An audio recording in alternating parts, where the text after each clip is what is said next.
유명한 그림 중에 이 엠마오로 가는 제자라는 성화도 있습니다. 그만큼 이 엠마오로 가는 제자들의 이야기가 우리에게 시사하는 바가 많이 있죠.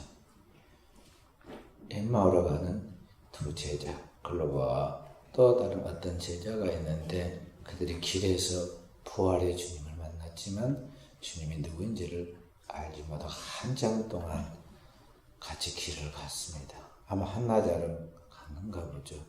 그런데 그 가는 동안에 이 이야기 저 이야기를 자기들 이야기를 많이 했는데 그 자기들이 말하는 그 그리스도가 지금 자기 앞에 있는데도 인식하지 못하고 깨닫지 못했습니다.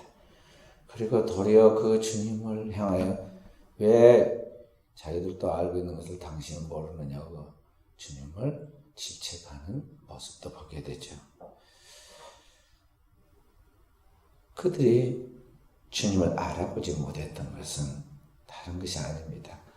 그들이 알고 있는 자기의 상식과 그동안 해왔던 신앙생활의 그 습관과 자기들이 지금까지 인생을 살아가면서 터득한 많은 지식과 그 지혜와 그리고 삶에 대한 경험들이 딱 우선순위가 되어가지고 그 가치 판단 안에서 그리스도를 보고 또 그 주님에 대하여 이해를 했기 때문에 사실은 그들이 알고 있는 것 같지만 알지 못하는 자신들의 그 세계관의 한계 안에 있었으므로 그런 상황으로 하나님을 믿었기 때문에 지금 삶의 한가운데 그들과 함께 동행하시는 주님이 오셨지만 예수를 그리스도로 부활의 주님으로 알아보지 못했던 것이죠. 그들이 성경을 안 읽은 것이 아닙니다. 오랫동안 성경을 읽었고 모태신앙인 중에 모태신앙인이고 그리고 그들이 하나님을 잘 믿는 사람들인 것이 분명합니다. 왜냐하면 그 시대 하나님을 안 믿는 많은 사람들 가운데 주님을 따르는 제자들이었으니까 그래도 주님께 가까이 가 있는 사람들인데도 불구하고 여전히 진리의 핵심 그리스도 예수가 인류의 죄를 위하여 십자가에 위에서 죽고 다시 그 죄를 사함받아서 부활하고 영원한 하나님 나라의 영광에 들어가야 한다는 것에 대하여까지는 알지 못하였으니까 그들이 성경을 그동안에 알고 있었지만 그건 비상적인 자기 지식이고 그들이 하나님을 믿고 기도하고 신앙생활을 했지만 실제 그거는 그 부활의 주님의 영광 가운데 도달했는 수준에 도달하지 못했던 것이죠. 그러다가 이제 주님께서 그들에게 그리스도로서 그들에게 하나님의 말씀으로 역사하시죠. 주님이 누구이십니까? 요한복음 1장 1절에 태초에 말씀이 계시니라. 이 말씀이 하나님과 함께 계셨으니 이 말씀이 곧 하나님이시다 그랬어요. 그 영원한 하나님의 말씀 홀로고스 그 영원한 하나님 자신의 그 살아있는 말씀이신 그리스도가 말씀이 육신이 되어서 인간의 몸을 입고 오늘 이 땅에 오신 분이 예수 그리스도이신데 바로 그분이 이제 살아있는 그 진리의 말씀으로 이 미련하고 하나님의 말씀을 더디 믿고 있는 이 제자들에게 책망하면서 그들에게 이제 하나님의 말씀을 하나하나 뿌리부터 가르치기 시작하죠. 구약 성경에 나와 있는 모세와 선지자를 통하여 시편과 그리고 또 하나님의 모든 말씀들을 쭉 풀어서 그리스도가 왜 고난을 받고 영광에 들어가야 하는가에 대하여 설명을 해줍니다. 성경을 풀어준 것이죠. 성경을 풀어줄 때에 그들의 마음이 뜨거워집니다. 진정한 믿음이 생기기 시작하죠. 그리고 그들의 영안이 열립니다. 그리고 자기 가운데 오신 그리스도에 대하여 인식이 생기기 시작하고 지각이 열리기 시작하죠. 그리고 살아계신 주님께서 그의 희생의 살과 피로 상징하는 떡과 잔을 가지고 그들에게 축사하고 떼어줄 때 그것을 받아 먹으면서 성찬은 눈에 보이는 하나님의 말씀인데 오늘 우리를 위하여 주시는 주님의 살이고 주님의 피입니다. 이 떡을 먹어라. 너희를 위하여 준 내 몸이니라. 나는 영생의 떡이니라고 주님 말씀하셨습니다. 이 잔을 마시라. 너희를 위하여 흘리는 피 곧 나의 피 곧 언약의 피니라고 말씀하셨습니다. 이 살을 먹고 이 피를 마시는 자마다 영원히 죽지 아니하리라고 주님이 약속하신 바로 그 말씀대로 성철의 떡을 먹고 마실 때 제자들에게 진짜 실제 영안의 눈이 열려가지고 자기 앞에 서 계신 그리스도를 깨닫게 되고 주님을 이제 확실하게 눈으로 보게 되죠. 이전에는 내가 귀로만 들었는데 이제는 눈으로 배웠나이다. 이전에는 거울로 보는 같이 힘에서는 이제는 얼굴과 얼굴 대하여 마주 보는 같이 보게 되었습니다는 사도의 고백처럼 오늘 여기 제자들이 주님을 확실하게 인식하게 되죠. 그러자 이제 이 물리적이고 물체적인 감각의 세계를 초월하셔서 그리스도가 그들의 눈에 보이지 아니하였지만 그들은 믿게 되었고 그들이 부활의 주님을 만난 이 체험을 했을 때는 견딜 수 없는 뜨거운 감격과 기쁨과 소망이 생기고 삶의 자세가 바뀝니다. 이제는 슬픈 빛을 띠고 지금 예루살렘에서 엠마오로 내려가고 있었는데 부활의 주님을 만나는 그는 밤이 됐든 해가 지서 어두워졌지만 어둡든 상관하지 빨리 돌아가서 이 기쁜 소식을 전하고 또 이 복음의 말씀을 통해서 방황하는 나처럼 실망과 좌절 속에서 인생을 낭비했던 제자들을 새롭게 하나님의 은혜 가운데 이끌도록 하기 위해서 내가 가야겠다. 제자들이 이 밤중에 쫓아서 예루살렘에 올라갔더니 이미 벌써 은혜 받고 부활의 주님을 만나고 그리고 인생의 새로운 소망을 발견한 제자들이 다 거기 꽉 차 있습니다. 다 부활의 주님을 만났다고 자기가 만난 주님을 말하지. 주님은 시간과 공간을 정해서 온 땅에 충만하게 우리와 함께 하십니다. 그렇기 때문에 여기에 그 주님이 나타나셔서 일하신 것을 볼 수가 있죠. 그래서 오늘 우리도 주님을 지금 믿고 있는데 우리의 믿음이 어떤 믿음인가? 얼마나 우리의 믿음이 지금 진리와는 동떨어져 있는 신앙이고 그 신앙이 허공을 치는 신앙이고 비상적인 신앙인가를 자각할 수 있어야겠고 탄식할 수 있어야 돼.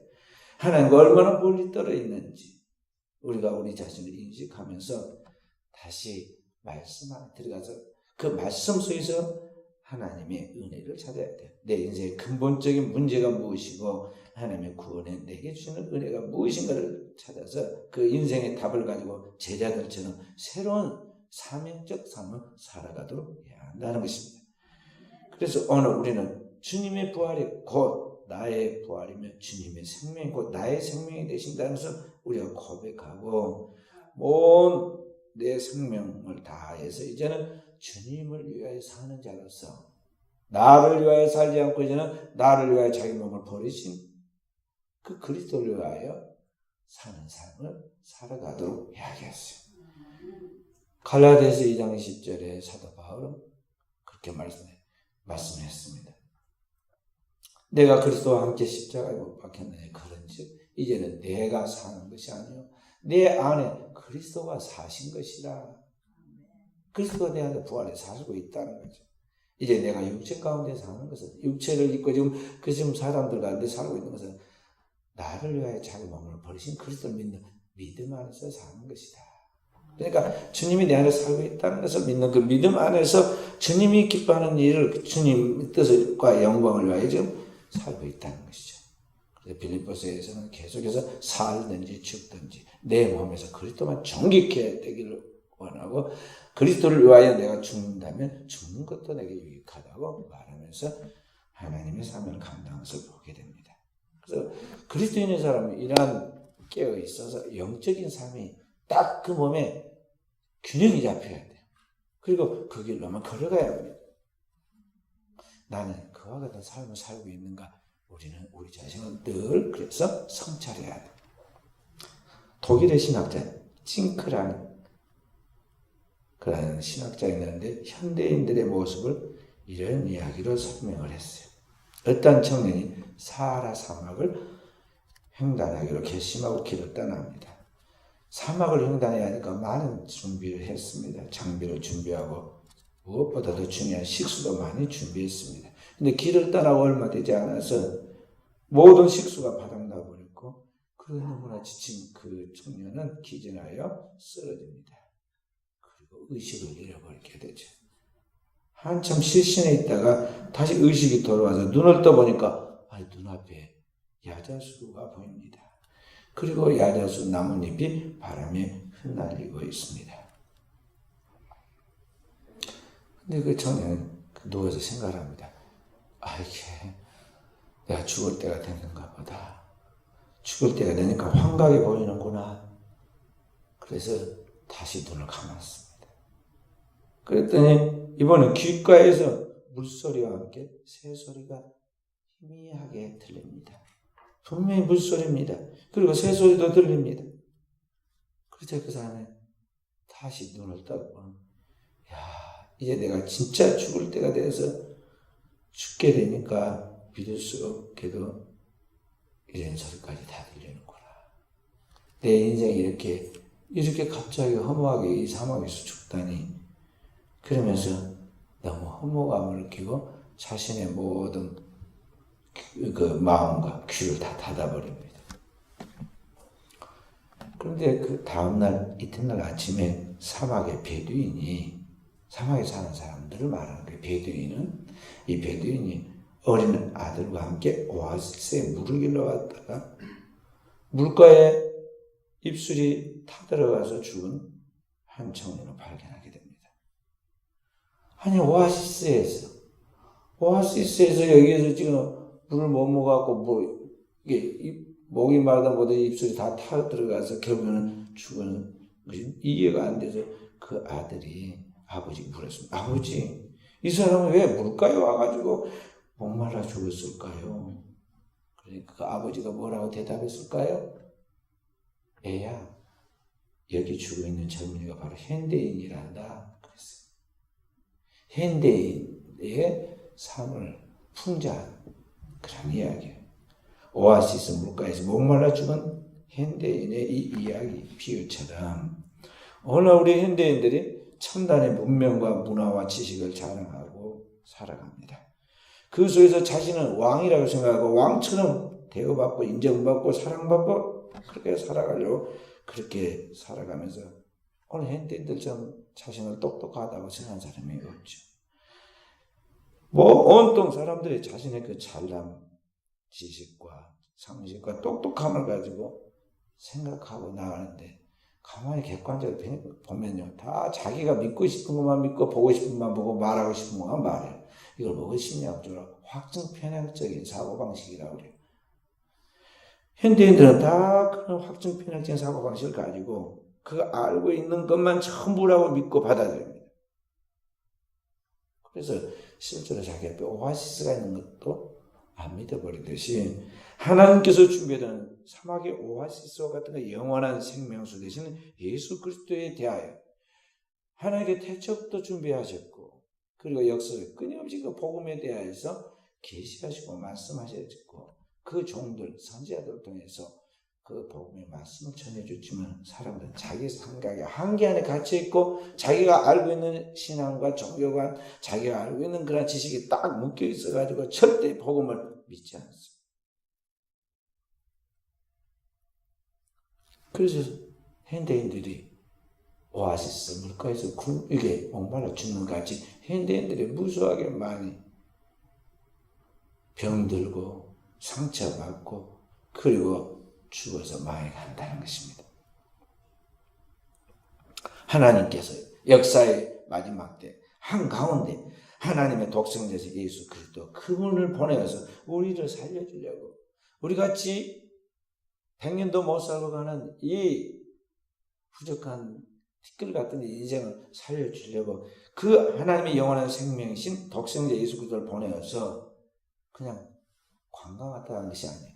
주님께서 십자가에서 나의 죄를 위하여 영원한 속죄의 피를 흘려 죽으시고 그리고 그 죄를 다 도말하였으므로 부활하여 영원한 하나님의 나라에 들어가고 우리에게 그 하나님의 나라에 들어갈 수 있도록 부활의 생명과 함께 영생의 길과 진리와 생명이 되어 주셨는데 그 복음의 말씀을 믿고 나가기만 하면 그 주님을 내 안에 영접하기만 하면 그 믿는 자에게 생명수와 같은 영원한 생명수인 성령을 한량없이 부어주시는데 오늘 우리는 그 복음의 말씀을 나와 상관없다 생각하고 내 생각이 꽉 갇혀있고 내 욕망과 내 지식과 내 경험이 갇혀있어 그것이 우선순위가 되고 있다는 거죠.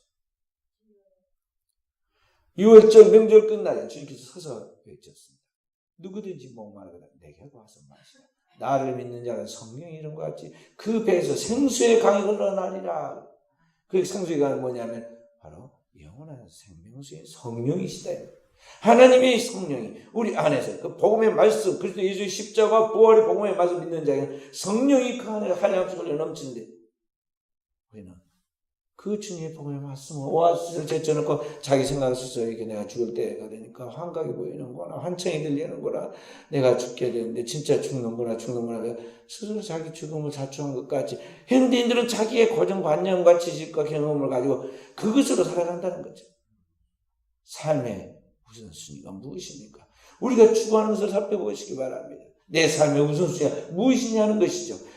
하나님을 모르기 때문에 이방인들은 땅에 있는 것이 전부라고 무엇을 먹을까 마실까 입을까 생존을 위해서 거기 우선순위로 살아갑니다. 영이 없는 동물들도 식물들도 하나님과의 교감할 수 있는 그런 교통의 영이 발달되어 있지 않기 때문에 하나님 주시지 않았기 때문에 그렇기 때문에 본능을 따라서 그렇게 살아가죠.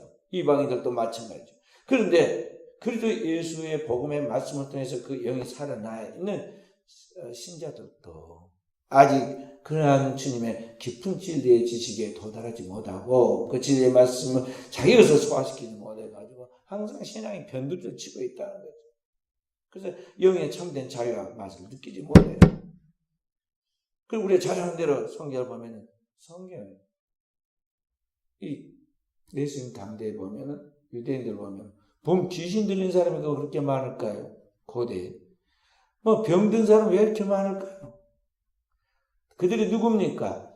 거룩한 믿음을 가진 아브라함의 혈통을 가진 믿음의 저 아브라함의 혈통의 후손들인데 왜 그럴까요?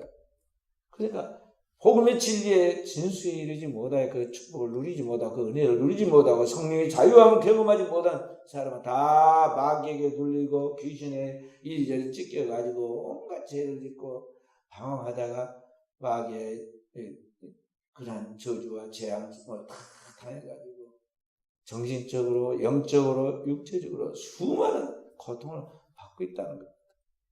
오늘 우리도 그렇다는 겁니다. 오늘 왜 우리의 삶이 하나님과도 죽을 쓰고 우리의 삶의 모든 부분이 어그러지고 인간관계는 깨어지고 우리의 삶은 부도가 나고 우리의 삶의 현실 속에서 고통이 따릅니까? 근본적으로 주님과의 관계가 지금 견고하지 못하다는 거죠. 모래 위에 지은 집이라는 것이죠. 뿌리가 깊은 시냇가에 심어진 나무처럼 되는데 뿌리가 깊지 못할 뿐만 아니라 뿌리가 시냇가에 하나님 생명수 가까이 심겨져 있지 않다는 거죠. 주님 먼저 그의 나라와 그의 의를 구하라 했는데 하나님 나라와 의를 구하지 않고 항상 이 땅에 나의 나라와 나의 왕국을 추구하고 있다는 것이죠. 그렇기 때문에 사랑하는 귀한 성도들, 우리 순천의 교회 성도들은요, 신앙생활에 그러한 허공을 치는 신앙생활로 끝을 맺어서는 안 되겠어요. 우리는 정말 십자가에 달리신 그리스도가 오늘 나의 죄를 담당하셨다는 거예요. 그가 부활하실 때 내가 영원한 새 생명으로 하나님과 함께 그 하나님의 예비된 새로운 세계 하나님 나라에 들어가는 은총을 주셨다는 걸 알고 이 주님의 부활의 신앙으로 주님의 부활이 나의 부활이 되는 이 축복을 받은 자로서 확실한 소망 가운데 하나님께 당당히 나아가는 종들이 되야겠어요.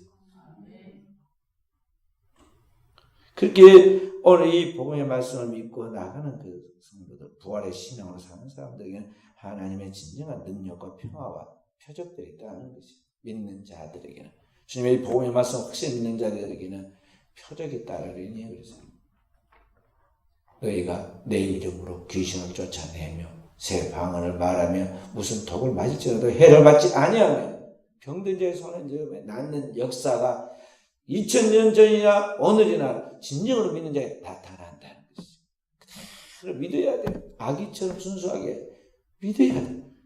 그렇게 따지는 게 많고 상식적으로 그게 안 맞다는 거 왜 그럴까요? 시간과 정력을 왜 낭비할까? 그대로 믿는 자에게 표적이 따른 거. 남미 아르헨티나와 칠레는 붙어있는 나라인데 서로 국경이 붙어있다 보니까 사이가 안 좋죠. 그래서 늘 토닥거리고 싸웠는데 마침내 큰 전쟁이 이제 전쟁이 벌어지게 되었어요. 그런데 바로 그때 1900년 바로 그때 부활절 아침에 아르헨티나에 있는 한 목사가 그 나라에 전쟁하면 안 된다 하는 뜻이 아니라 평화를 외쳤습니다. 그리고 반대 나라에 상대편 나라인 칠레까지 가서 동일한 하나님의 복음을 전했습니다. 다 믿는 나라입니다. 그러니까 가서 복음을 전했더니 그 복음 앞에서 양쪽 국민들이 드디어 쌓인 앙금과 마음의 감정이 풀리고 전쟁이 중단되었고 평화가 왔어요. 우리나라도 그렇게 되면 얼마나 좋을까요? 그래서 그들이 전쟁하려고 벌려는 무기는 경찰들이 사용한 경찰용으로 사용하고 군함을 만드는 것은 상선으로 만들고 무기 공장은 상하학교로 만들었어요. 그리고 서로 대치에는 국경선을 마주하고 있는 곳에 쭉 대포들을 진열했는데 그 대포들을 다 녹여가지고 청동으로 만든 그리스도상을 만들었어요. 그곳에 있는 아르헨티나에 있는 높이 서 있는 산 위에다가 13,000자 높이의 산 위에 그 청동 그리스도상을 세웠어요. 청동 그리스도상. 그래서 오랜 고생 끝에 거기다 청동 그리스도상을 세웠는데 1903년 3월 13일에 마침내 두 나라 국민들이 그들이 만들어서 세우는 그 청동 그 그리스도상을 세우는 거기다 제막식을 갖게 됩니다. 그리고 그 청동 그리스도상 밑에다가 이렇게 글을 썼어요. 예수의 발 밑에서 영원히 지켜자고 맺은 평화를 두 나라가 깨뜨리면 즉시 산들이 무너질 것이다. 그리고 지금까지 두 나라는 그 약속을 지키느라고 평화를 지키면서 전쟁하지 않고 살고 있어요. 이제 십자가 안에서 우리 옛사람이 죽고 그리스도 예수 안에서 우리가 새롭게 부활하며 사는 사람들의 삶의 모습인 거예요. 성경은 우리에게 그리스도의 십자가 부활을 통해서 주님과 연합하여 영원한 새하늘과 새 땅과 새 예루살렘의 두 번째 세상을 바라보고 사는 자들에게 이렇게 말씀하고 있어요. 로마서 6장 11절 말씀. 이와 같이 너희도 너희 자신을 죄에 대하여는 죽은 자요 그리스도 예수 안에서 하나님께 대하여는 살아있는 자로 여길지어다. 로마서 6장 13절 말씀. 또 너희 지체를 불의의 무기로 죄에게 내주지 말고 오직 너희 자신을 죽은 자 가운데 다시 살아난 자같이 하나님께 드리라. 너희 지체를 의의 무기로 하나님께 드리라. 그랬어요. 우리는 항상 그리스도의 부활의 그런 정신과 자세로서 살고 실제로 우리의 몸을 깨뜨리면서 살아야 한다는 것이죠. 고린도후서 4장 10절부터 12절은 그렇게 말했습니다. 우리가 항상 예수의 죽음을 몸에 짊어지면 예수의 생명이 또한 우리 몸에 나타나게 하려 함이라. 우리 살아있는 자가 항상 예수를 위하여 죽음에 넘겨지면 예수의 생명이 또한 우리 죽을 육체에 나타나게 하려 함이라. 그런즉 사망은 우리 안에서 역사하고 생명이 너희 가운데서 역사하느니라. 오늘 우리는 신앙을 반쪽만 해서는 안 됩니다. 항상 부활의 십자가로 돼서 부활로 나아가야 하고 부활의 신앙을 가진 사람은 항상 성령에 사로잡힌 삶을 살아야 하고 성령에 사로잡힌 삶을 살아가는 사람은 이제 이 세상으로 끝나는 것이 아니라 영원한 새로운 세계, 둘째 세상이 와요. 지금 우리가 살고 있는 세계가 첫 번째 세상이에요. 이 첫 번째 세상, 하나님 창조한 세상은 이제 하나님이 마지막에 두 번째 심판에 불로 심판할 거예요. 확실하게 하늘과 땅과 그 가운데 모든 만물을 하나님께서 불사르십니다. 그 옛날 소돔과 고모라를 불사르듯이 불살라버릴 거예요. 그리고 새 하늘과 새 땅과 새 예루살렘 하나님이 다시 창조하시고 그 새 땅에 오늘 우리를 새 예루살렘을 통해서 살게 할 거예요. 그 새 예루살렘이 12사도의 기초에 의해 12지파가 그 문이 되고 오늘 우리는 그 성전의 돌처럼 거기에 한 관계를 맺으면서 함께 하나님의 집을 지어서 거기에 살게 된다. 거기는 다시는 죽음이나 아픈 것이나 고통이 없고 밤도 없고 원수 마귀도 우리를 유혹하는 원수 마귀도 없고 거기에는 평화만 있죠. 그러니까 문이 없어요. 왜냐하면 도적이 없으니까. 그리고 거기에서 하나님과 함께 사는 하나님 우리의 장막이 돼서 우리를 뜨거운 햇볕에서 보호해 준다. 그리고 거기는 다시는 햇볕이 없다. 태양이 없다는 거죠. 왜냐하면 참된 빛인 주님께로부터 하나님과 그 주님 예수 그리스도가 성전이 되고 또한 그 빛으로 인해서 온 우주가 햇빛보다 더 빛나는, 7날의 빛보다 더 빛나는 빛으로 비추기 때문에 그러하다는 거죠. 그 완전한 세계에 우리가 들어갈 거예요. 바로 그 하나님의 나라와 그 영광을 우리가 바라고 그를 믿고 나아가는 자로서 살아가도록 성령이 오늘 우리의 삶에 개입하셔서 도우신다. 주의 뜻이 무엇인지, 그리고 오늘 어떻게 살아야 하는지, 그리고 무엇을 바라보며 살아가야 하는지 분명히 가르치고 나아가게 됩니다. 그렇게 나아가는 자에게 하나님 우리의 현재 땅 위에서 지금 남아있는 삶도 잘 살아가도록 책임을 져주세요. 책임을 져주세요. 그러니까 우리는 끊임없이 주님과의 관계를 잘 맺고 나아가야겠어요. 먼저 하나님 나라와 의를 구하는 자에게는 이 모든 것을 너에게 더해 주신다. 당대만의 자손만대 책임을 져주신다. 우리 삶의 미래를 주께서 역사해 주신다고 약속했어요. 그 쉬지 않고 하나님과의 관계 속에서 잘 살도록 깨어있는 종들이 되어야겠어요. 자, 여기 최고급 자동차가 있습니다. 자동차가 딱 저한테 지금 조립되어 있는데 그 자동차가 있다고 해서 차가 가느냐? 그렇지 않죠. 거기에 그 에너지를 집어내야 돼요. 그 코에 생기를 불어넣는다. 주님 그러시잖아요. 그러니까 오늘 우리가 자동차와 같다면 그 하나님이 우리 안에 하나님의 생기를 불어넣어서 오늘 우리가 숨쉬고 살아가면서 활동을 합니다. 그런데 오늘 우리가 이제 아무리 여기다가 휘발유를 집어넣고 최고급 차를 가지고 있어도 이게 차가 가느냐? 절대 안 가죠. 누가 있어야 돼요? 운전수가 있어서 버튼을 탁 눌러가지고 시동을 걸어야 하고 그 운전을 해가야 가잖아요. 그러니까 이 차의 주인, 그 운전하시는 분이 누구냐면 역사의 주관자신 주님이세요. 그 주님이 나를 이끌어가야지 제대로 가죠. 어디로든지 가는 거예요. 그러니까 그분과 나의 관계가 중요해요. 근데 우리 현대인들은요, 그 주님을 인식하지 않고 내가 내 마음대로 가겠다는 거죠. 요새 지금 AI, 자율적인 그런 것들에서 인공지능으로 자동차도 이제 자기 마음대로 간다고 그러잖아요. 가기만. 그렇지만 그 자동차를 자율적으로 운전에 가게 만드는 사람이 있어요. 그 안에 사람 명령을 해야 돼요. 자, 나 오늘 서울까지 간다. 대전을 거쳐 서울로 가게 되니까 그렇게 한다. 그렇게 말해야 그것도 이제 작동을 그렇게 움직여서 가는 거예요. 오늘 우리의 역사의 주관자이신 하나님이 우리를 창조하셨으므로 그분이 이끄는 그 프로그램을 따라 그분이 인도하신 계획을 따라 나가야 하는데 우리는 내가 내 인생의 주인인데 내가 내 마음대로 왜 못 가겠느냐? 자꾸 우리는 하나님과 이제 평행선을 그으려고 그래요. 마치 태초에 아담과 하와가 하나님 없이 내가 스스로 하나님처럼 돼서 살려가다가 망했듯이 오늘 현대인들은 항상 자기가 주인이 되고 자기가 왕이 되고 자기의 생각과 뜻을 따라서 자기 마음대로 살려고 그래요. 그래서 하나님이 나를 이해하시겠지? 하나님 나를 도와주시겠지? 자기가 지금 주일날 놀러 다니면서 그래도 하나님 나 이해해 주시겠지? 또 하나님 나 갔었는데 사고 안 나게 보호해 주시겠지? 자기 생각을 한단 말이에요. 자기 생각을.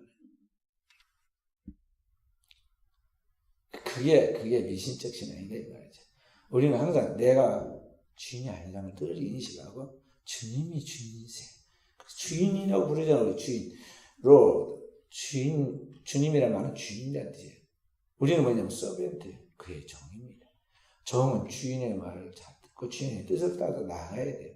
또 우리는 주님이 무엇을 기뻐하시는지, 주의 뜻이 무엇인지 영리한 종처럼 분별력을 가지고 민감하게 대처해 나가야 돼요. 그리고 어리석은 짓을 우리가 가끔 합니다. 불의한 청지기처럼 어리석은 일 하면요, 주인이 화를 내고 뭐라고 지금 말하잖아요. 너 어찌하여 주인에게서 허비가 있느냐? 청지기 사모를 계속하지 못하리라 하고 말하니까 막 부지런히 자기 살픈 일을 하잖아요. 그러듯이 빨리 주님 앞에 하나님의 눈치 좀 보고 살아야 하거든요. 주님의 말에 민감하게 움직여야 하는데 말이야. 미련한 애기처럼 고집센 아이처럼 말이죠. 매를 엉덩이 맞고 종아리 맞고 말이죠. 오늘 맞고 또 내일 맞을 때까지 계속 내 고집대로 했어. 내 고집이 나를 망하게 하는 거야. 그래서 우리는 성령의 세미한 음성을 들을 수 있어야 돼. 성령이 교회들에게 주시는 하나님 말씀, 성경을 통해서 우리가 읽을 때, 그 성경을 쓸 때, 설교 예배를 드리면서 설교를 들을 때 성령이 나에게 지금 민감하게 살아계신 그 하나님의 영이신 성령이 나에게 감동과 감화를 주고 이렇게 문제고 저렇게 살아야 한다 하면서 우리에게 말씀하시면서 민감하게 깨치해서 그 말씀으로 돌아와야 한다는 거죠. 그 말씀으로 뜨거워야 하고 그 말씀이 나를 치유하고 새롭게 만들어서 세워가신 그 하나님의 꿈을 발견하고 하나님 나에게 새 힘을 주시는 성령이 주시는 새 힘을 가지고 나아가야 한다는 것이죠. 오늘 또 이러한 믿음의 거룩한 길의 승리자가 되어지기를 주의 이름으로 축원드립니다. 살아계신 아버지, 오늘도 우리 사람 종들 영혼의 충만한 은혜와 은사로 무장시켜 주시고 오늘도 주의 종들을 통해서 이 시대에 하나님의 생명이 비친 진리의 말씀, 그리스도의 부활과 함께 영원한 하나님 나라의 새로운 세계에 우리를 이끌고 있는 하나님의 비전을 주의 종들이 찾게 하옵소서. 그 비전을 따라 오늘 사명을 가지고 살아감으로 우리 하나님 앞에 칭찬받게 하시고 그 신앙과 삶이 헛되지 않게 해주시고 주의 종들이 뿌려놓은 영혼의 씨앗들이 열매를 맺어 하늘 곳간에 많은 열매를 맺어 주께 칭찬받게 하옵소서. 오늘 우리 사랑 종들 우리 하나님 앞에서 항상 결산하시는 하나님 앞에서 아름다운 열매가 따르게 하여 주사 후회 없는 인생의 마무리가 되어지도록 주님의 부르시는 그 날에 우리가 두 손 활짝 들고 우리를 맞이하시는 주님 앞에 우리도 두 손 들고 환영하며 주께 나아갈 수 있도록 축복하옵소서. 모든 말씀을 구주 예수님 이름으로 기도하옵나이다. 아멘.